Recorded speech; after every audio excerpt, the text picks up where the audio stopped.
and they were all exceptional. They were amazing. They were incredible. And I'm going to take them up on their offer that if I bring them a newspaper. For those of you who didn't hear the show last week, I told the story about me being a newspaper boy when I was very young, and I always exchanged a fresh donut at the end of my route with the donut shop exchange it with a newspaper. And so I always had a fresh donut every morning at like 5 a.m. And I'm kind of spoiled when it comes to trying donuts. And so when I told that story, the gentleman that was on the show from Doe said, we don't open till I think 6 or something, but if you come and knock on the window early in the morning and bring me a paper, I will give you a donut. So I'm going to take them up on that offer. I had a lot of good compliments from people that thought that exchange with the donut shop there. I wouldn't call it a donut shop. That is a donut shop on steroids. Like, that is an incredible.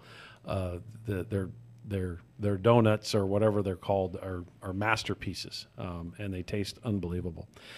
The other guest I had on the show was Raquel Avila, organizer from Teamsters Local 1932. And the reason why I want to spend a little bit of time talking about that show is on the same day that we had her on the show, she was so nervous because we actually had a vote count that night in Coachella Valley. And she was like, I can't believe you're putting me in this box where the day we have this vote count for something we've been working on for 9 months, I got to go on a radio show and talk about being an organizer. I had a lot of people commented on her, how she came across on the show. I think she did extremely well, and it was awesome to hear her experience. And, it's funny, she came across as kind of shy, but, she's just really humble. And I really think it's important for us to recognize how difficult it is to be an organizer. And we topped off that day by having a victory that night where 433 workers in Coachella Valley had decided to become Teamsters through that vote. It was about 9:30, 10 o'clock at night that we finally got the election results back. And congratulations to all those workers out in the Coachella Valley and their future Teamsters. We're going to be, putting the finishing touches on certification of that here real soon. And what a great show it was to have an organizer on, talk about the complexities, the dynamics of organizing and what workers go through, and then to actually go to a vote count where there was an election being held and these workers were deciding to be union. And so the Coachella Valley Water District workers voted in favor of being Teamsters on May 15th. And congratulate. They were very excited.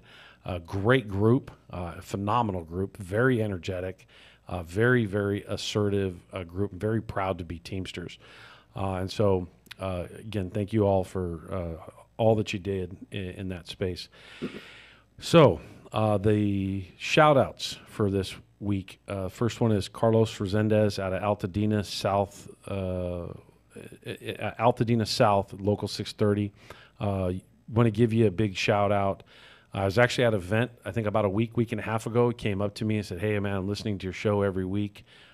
He was, talked about all the cool things that he's heard, and he's sharing it with other individuals out there. And so, Carlos, I know you're listening live.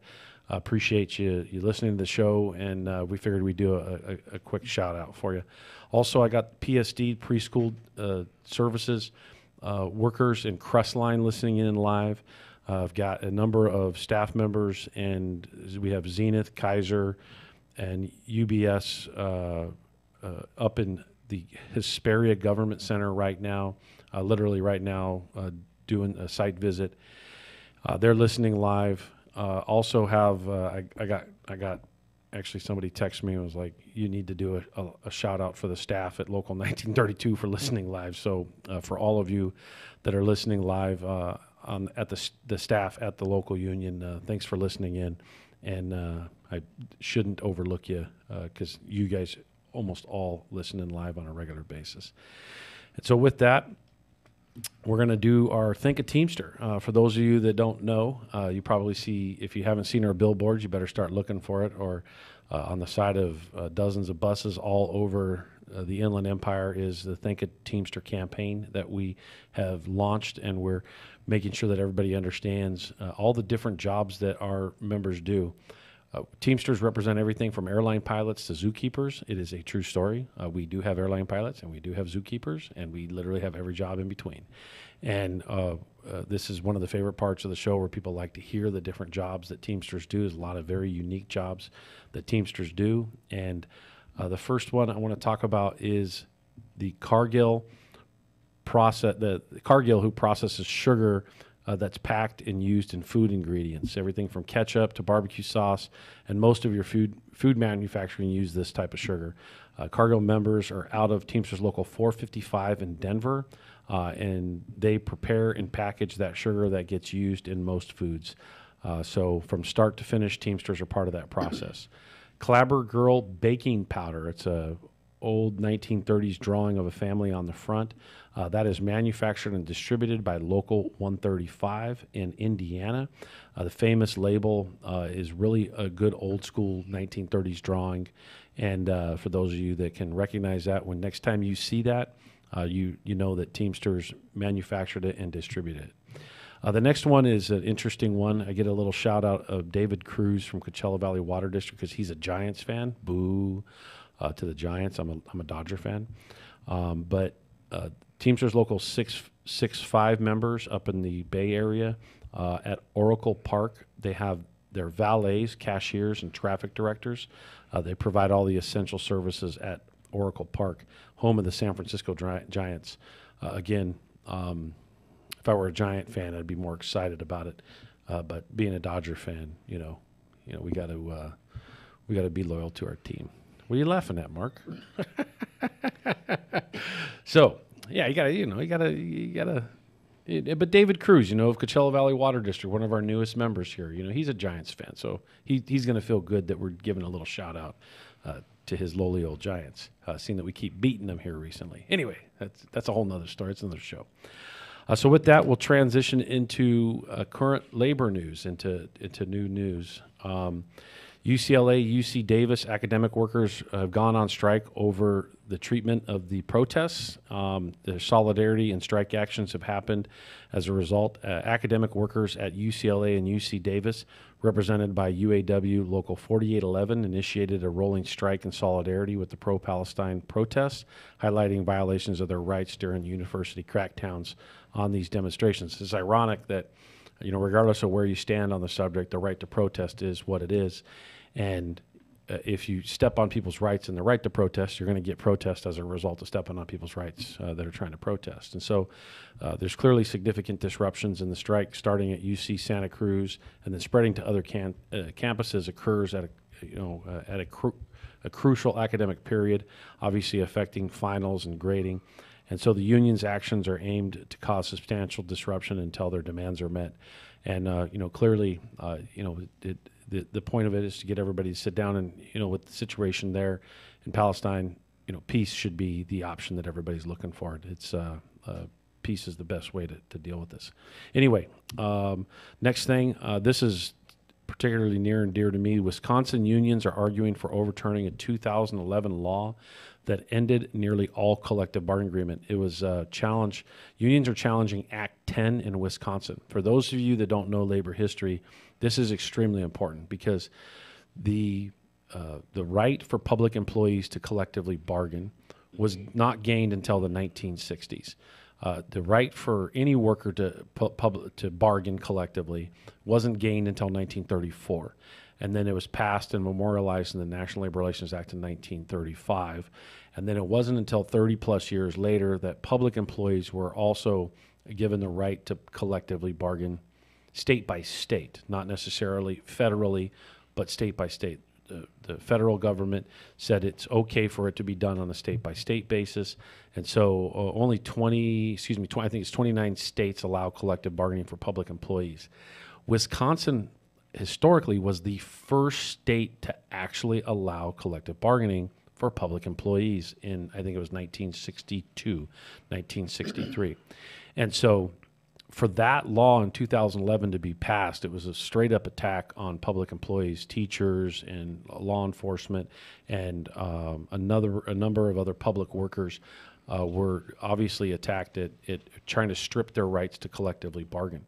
And so now those unions have actually taken another shot at trying to overturn that law.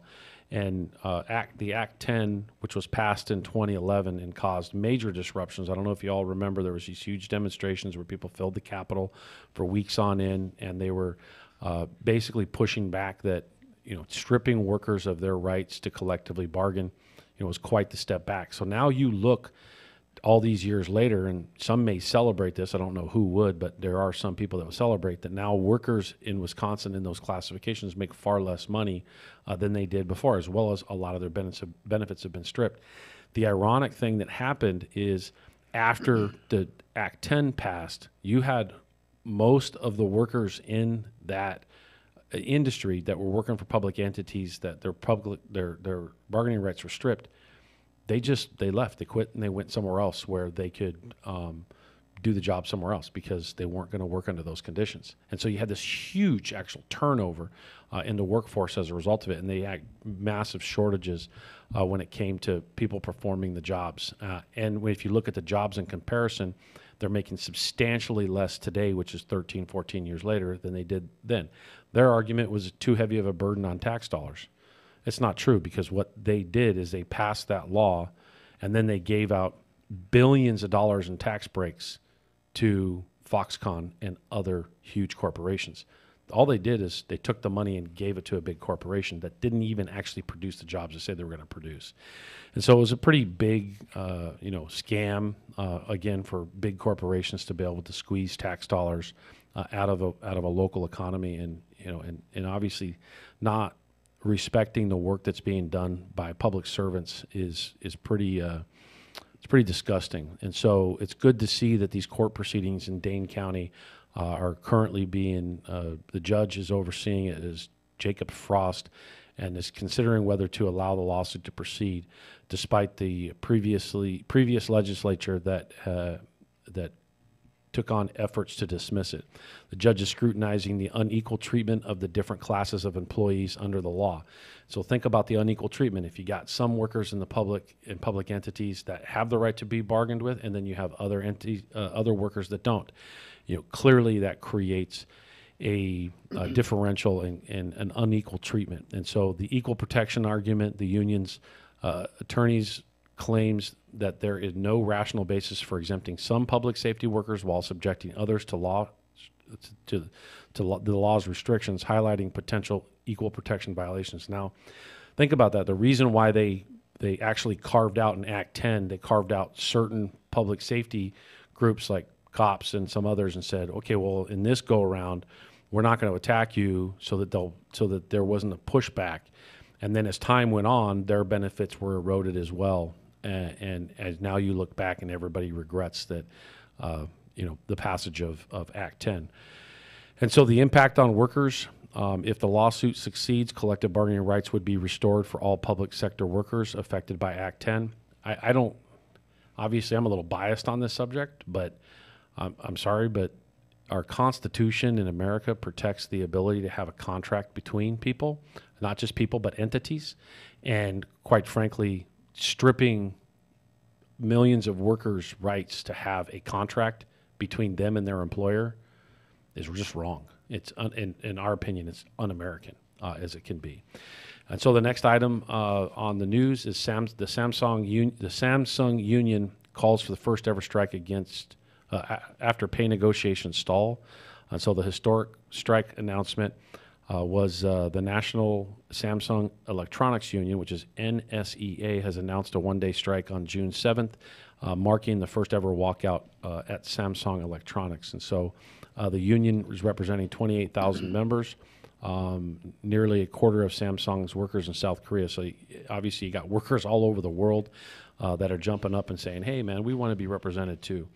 The next issue, last issue on the news I want to point out, I actually skipped this at the last one, but Boeing had actually locked out its firefighters, which is kind of weird. I don't know why they want to lockout firefighters. Just want to remind you, it's the Worker Power Hour, KCAA 106.5 FM, 1050 AM.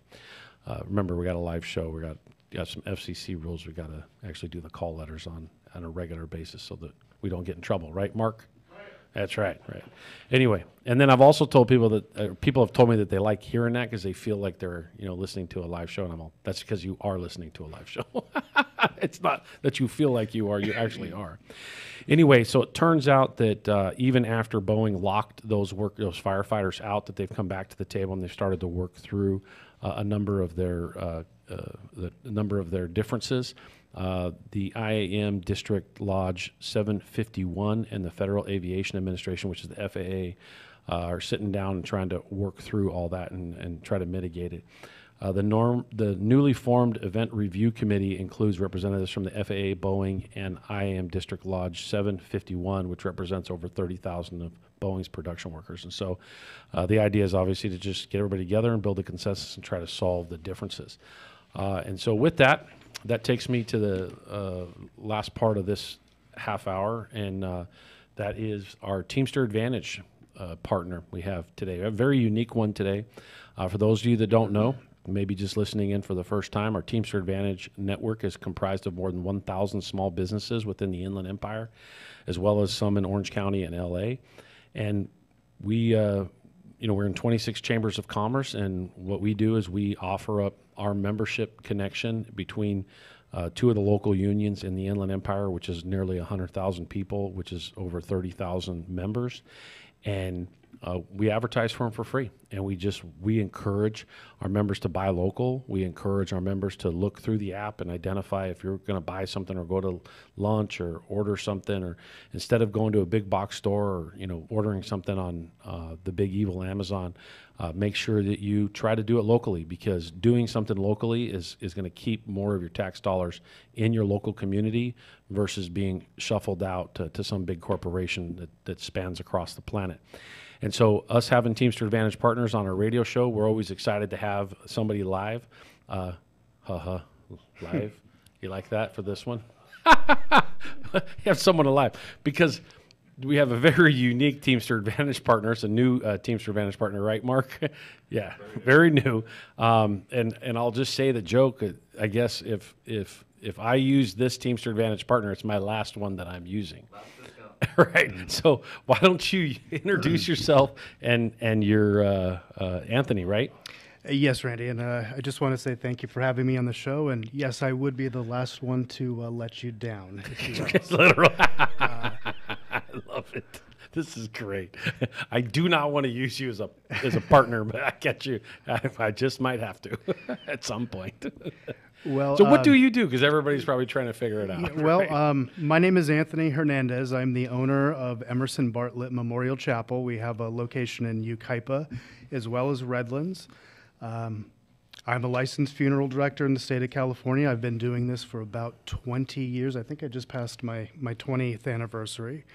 I sit on the board of directors of Yucaipa Chamber of Commerce with Mark Orr, who brought me into the Teamster Advantage, and I was just invited on the show today to talk a little bit about my business and what we could do to help with Teamster Advantage. Yeah, so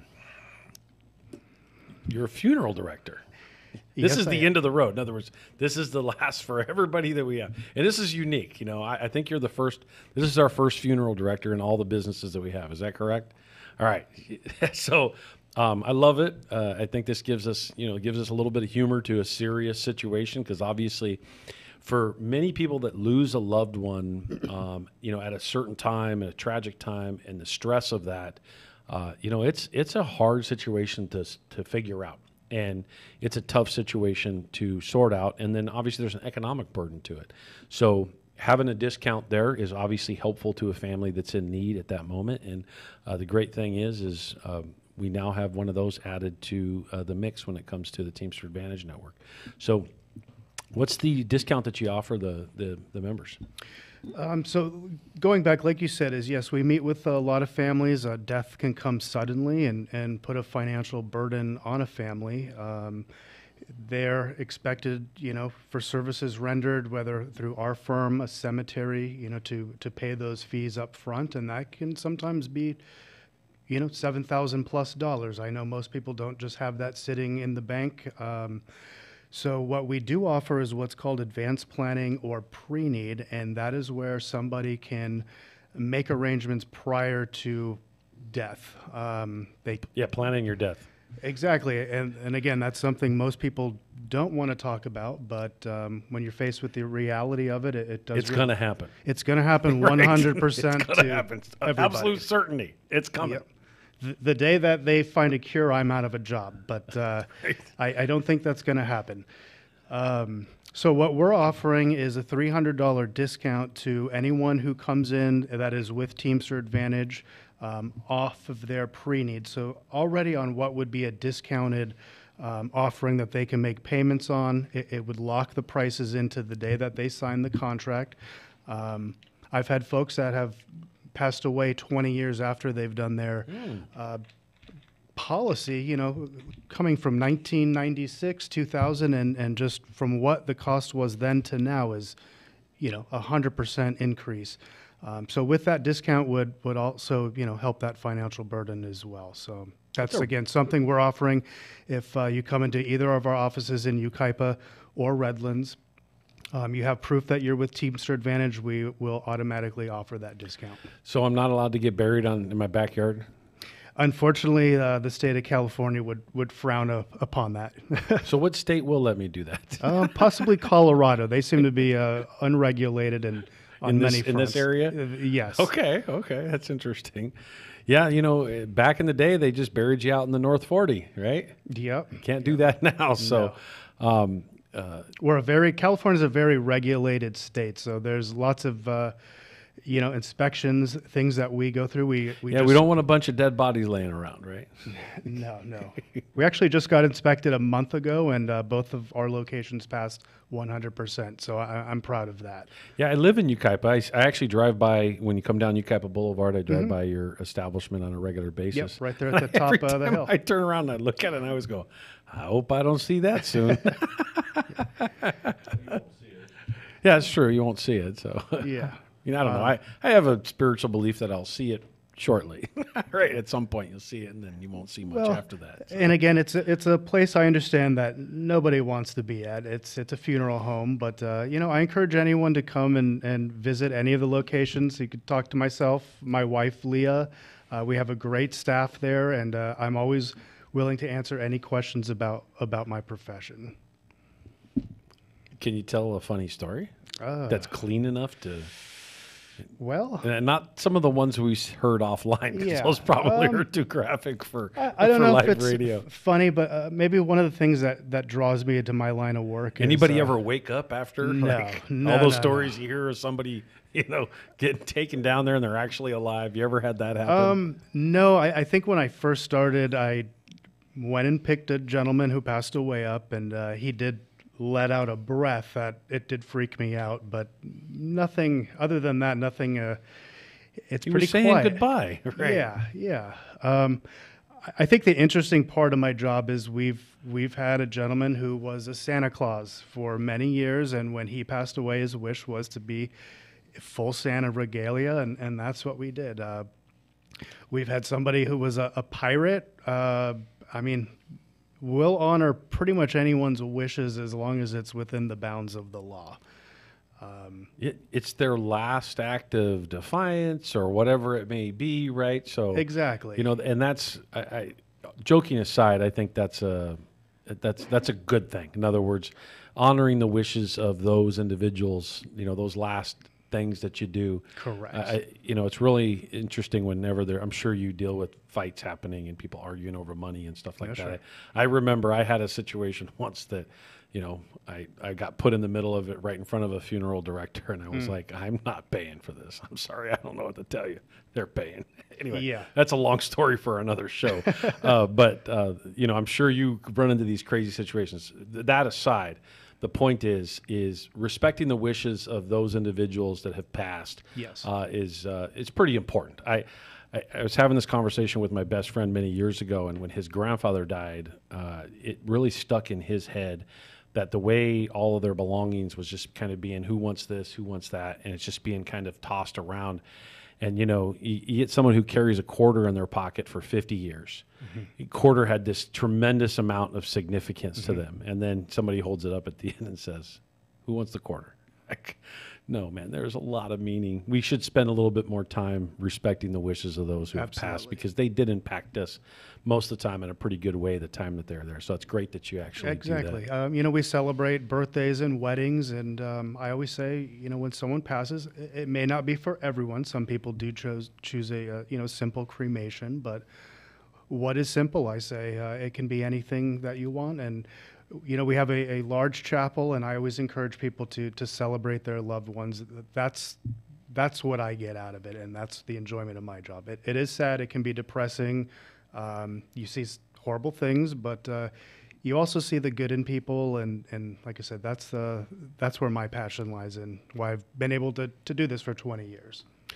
Well, we appreciate you coming on, Anthony, and thank you for the partnership. We Absolutely. like having new partners, old partners, all these. We've had a couple partners that have been on for been partners for 6-7 years. Obviously, we've had some new ones come on, and we'd love to get them on the show and share, just share the show and explain to everybody what we're doing with the Teamster Advantage Network, and keep up the great work. And all joking aside, we appreciate what you do to bring those final days together in as much of a positive way as you can. And we really appreciate the fact that you offer up a discount to close that out, too, for everybody. Thank you. It's our pleasure to be in a partnership with Teamsters Advantage. We'll help out any way we can. And if anyone has any questions, they can visit us at emersonbartlett.com. Thank you. This is the Worker Power Hour with Randy Korgan, longtime organizer, first-time radio host. Going to break. Take it away, Mark.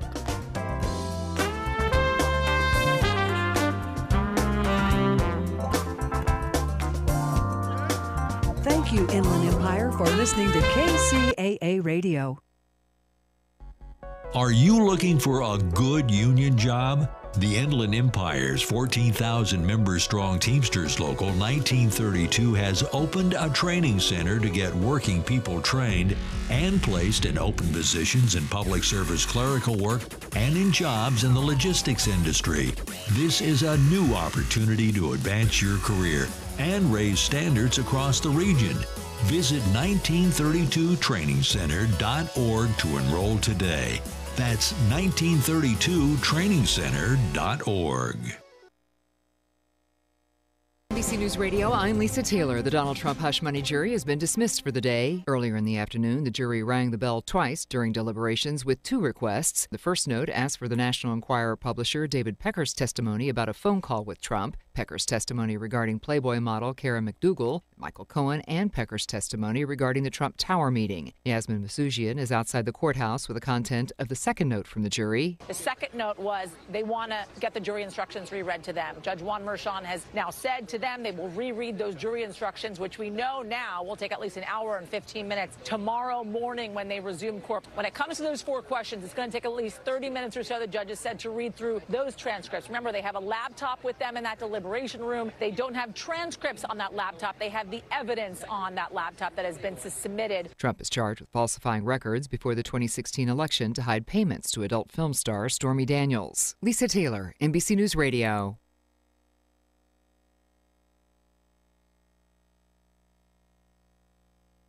More than 80 million Americans depend on AM radio each month for news, weather, and emergency information. A new bill in Congress would make sure AM radio remains in cars, because when cell and internet services are down, this free service could be your only lifeline. Text AM to 52886 and tell Congress to support the AM Radio for Every Vehicle Act. Message and data rates may apply. You may receive up to 4 messages a month, and you may text STOP to stop. This message furnished by the National Association of Broadcasters.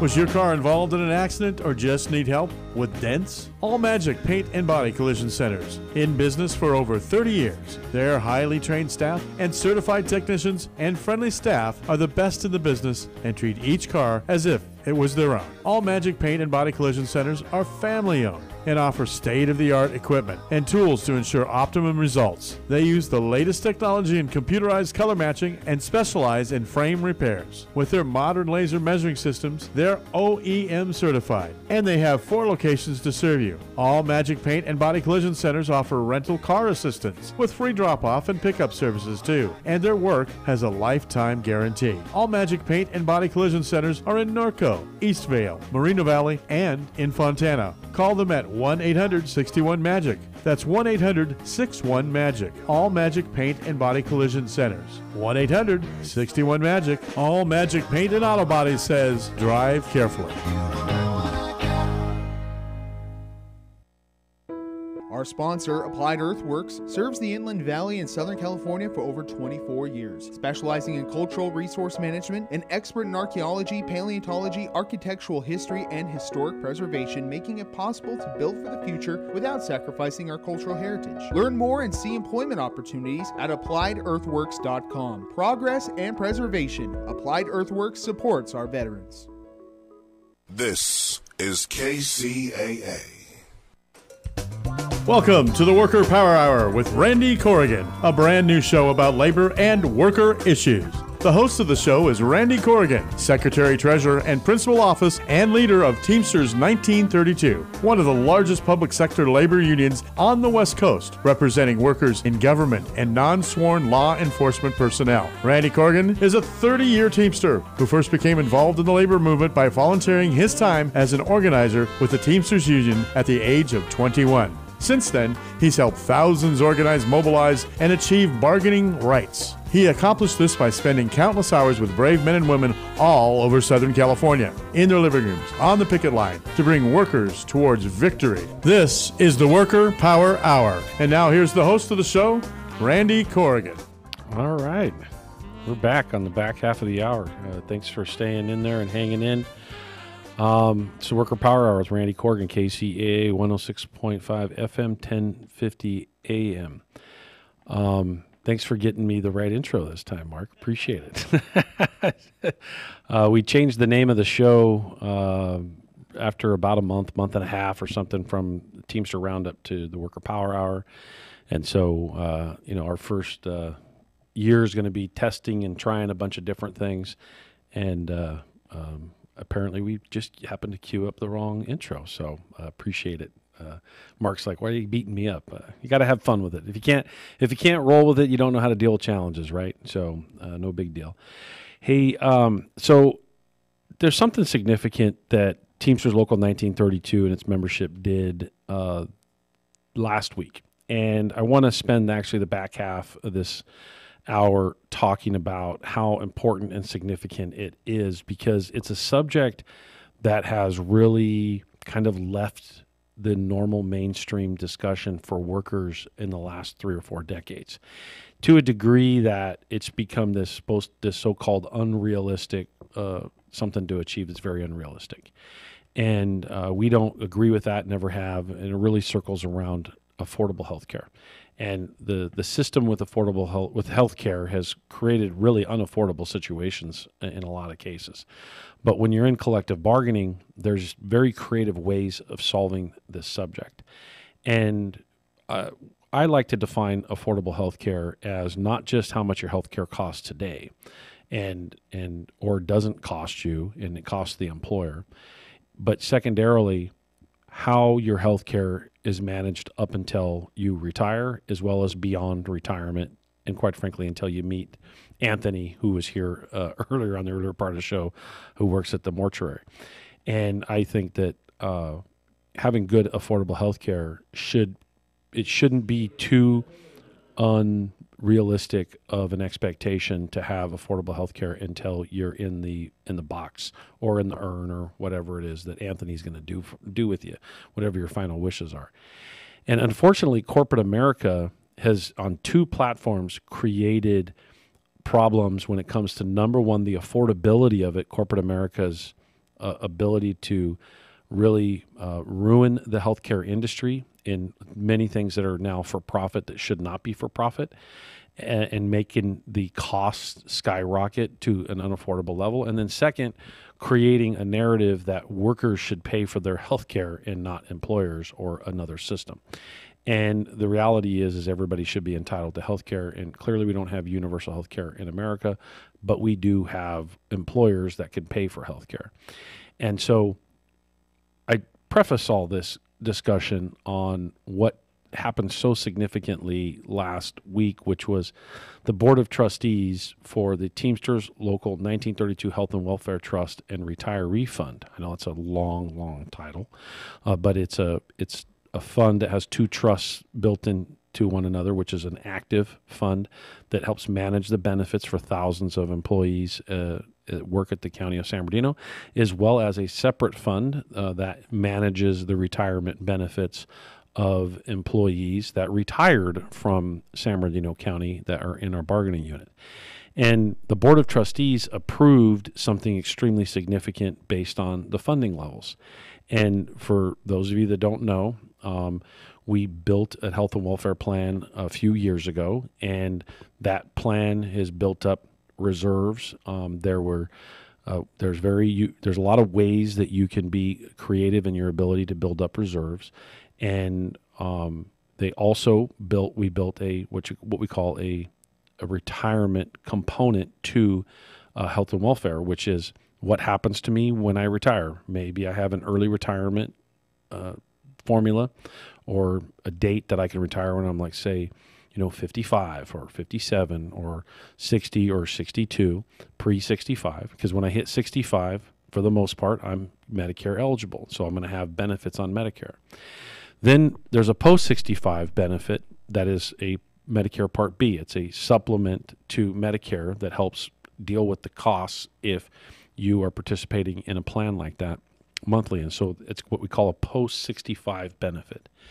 And what the trustees approved on top of the already retirement benefit, if you retire pre-65, that you get a benefit from the time you retire of a certain amount per month, which is $750 per month to help pay your premiums until you turn 65.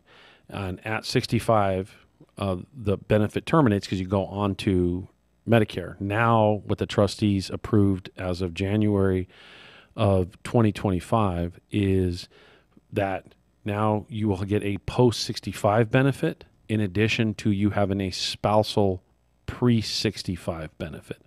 So if you retire and you need to cover your spouse as well and you're married, I actually found out that there was a higher percentage of people not married than there was a percentage of people married when I was doing all the studies for this. I was shocked by it. I realized how many people that age don't want to be married.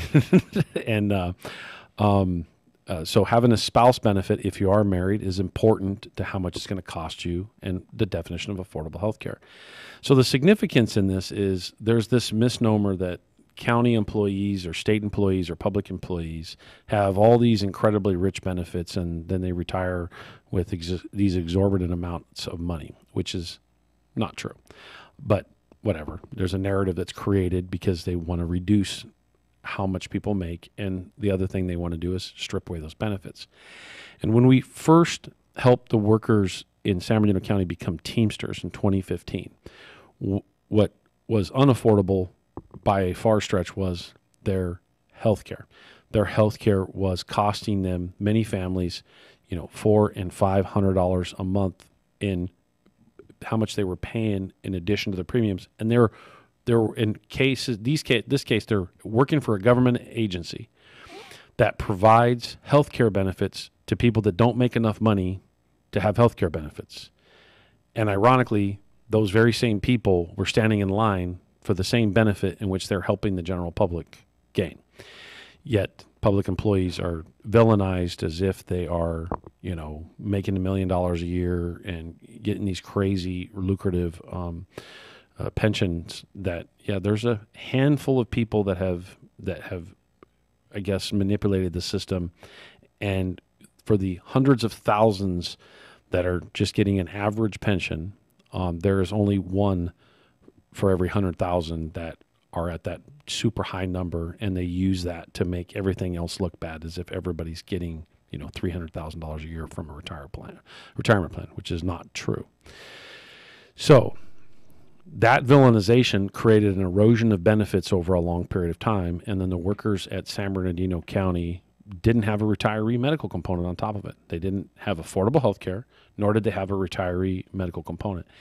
And what we noticed in 2015 was that workers would, let's say they get to their late 50s, early 60s, run into a health issue and wanted to work till they're 65, but something forced them into retirement, usually a health issue.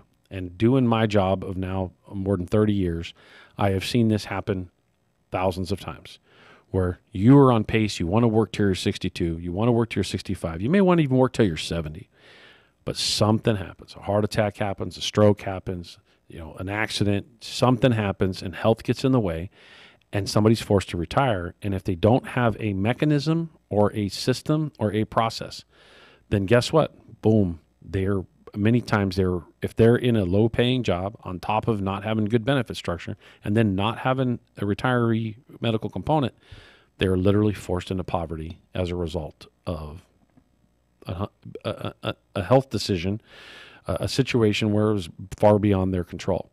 And so in 2015, we saw how difficult that was on literally thousands of workers, and we proposed to build a system going forward.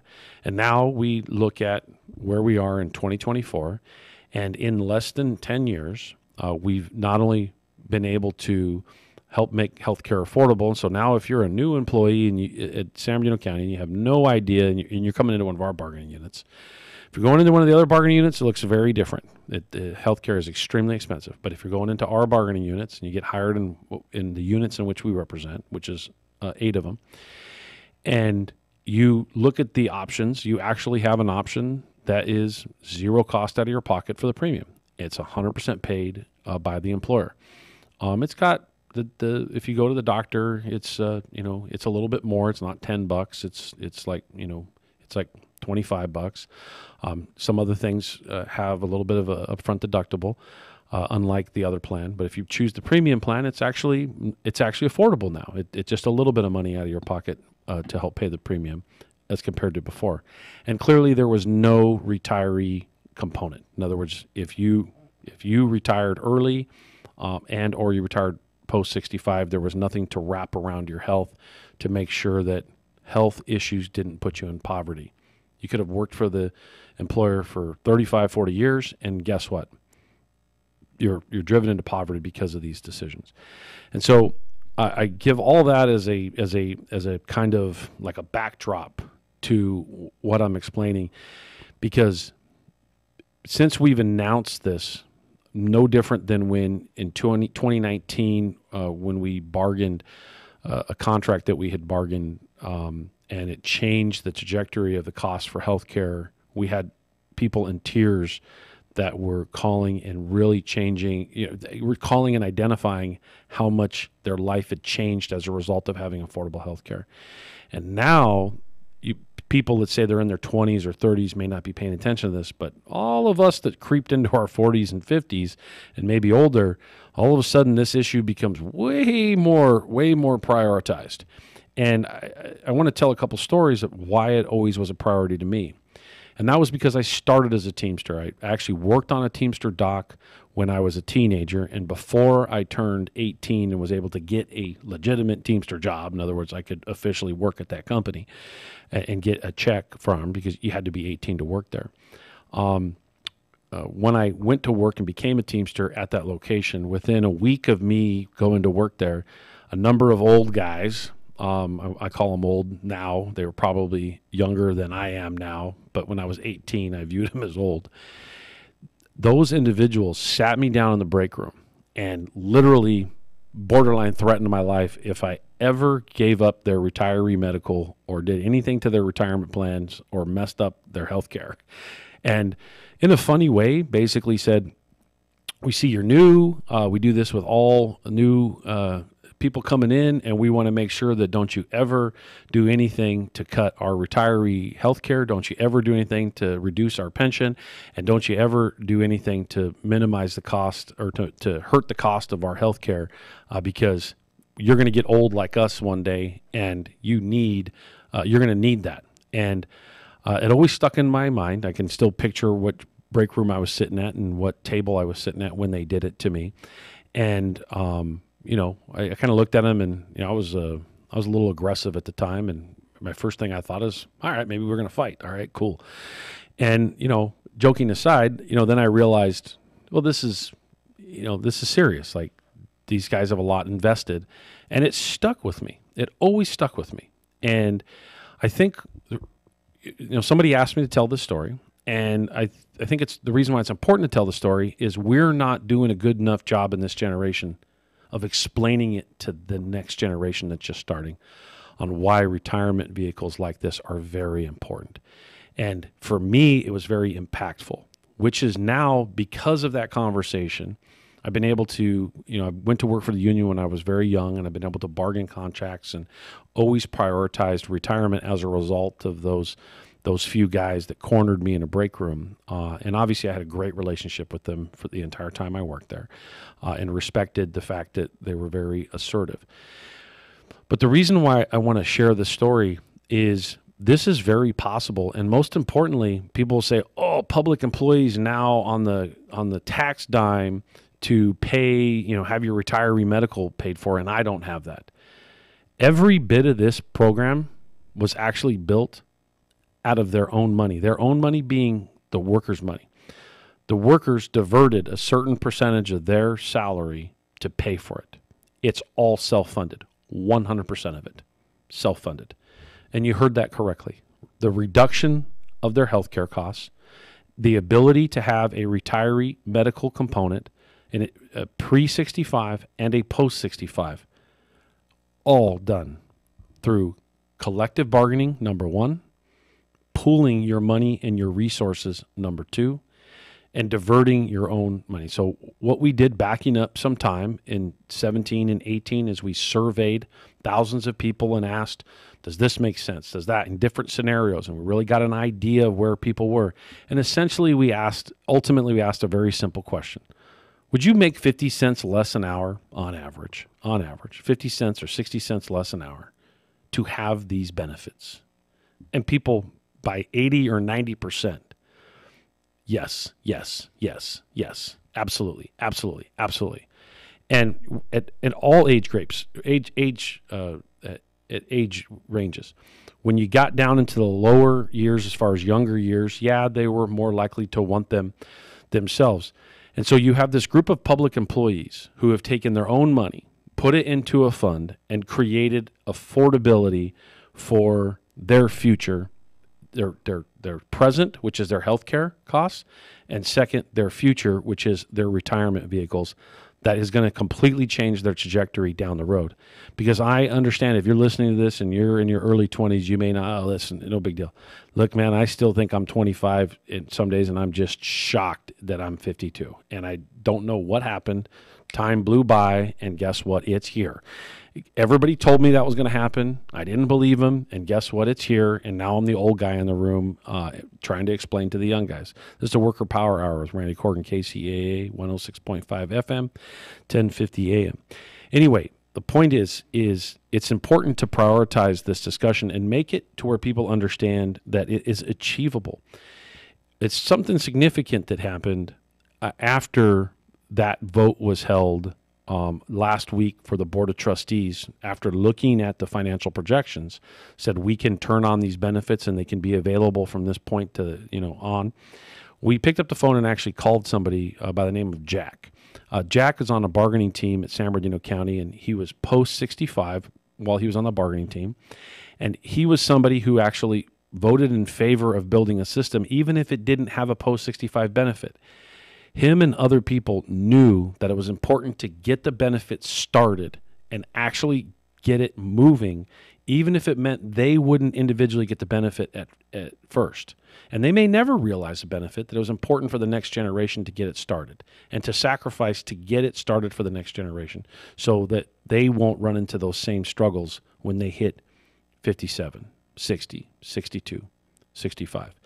And I can tell you, that was for us, that was a very good conversation to have. And we said, thank you. People like you made a decision to personally sacrifice, knowing it was better for the greater good. Clearly, it's come back full circle, and Jack is going to be able to benefit from this benefit.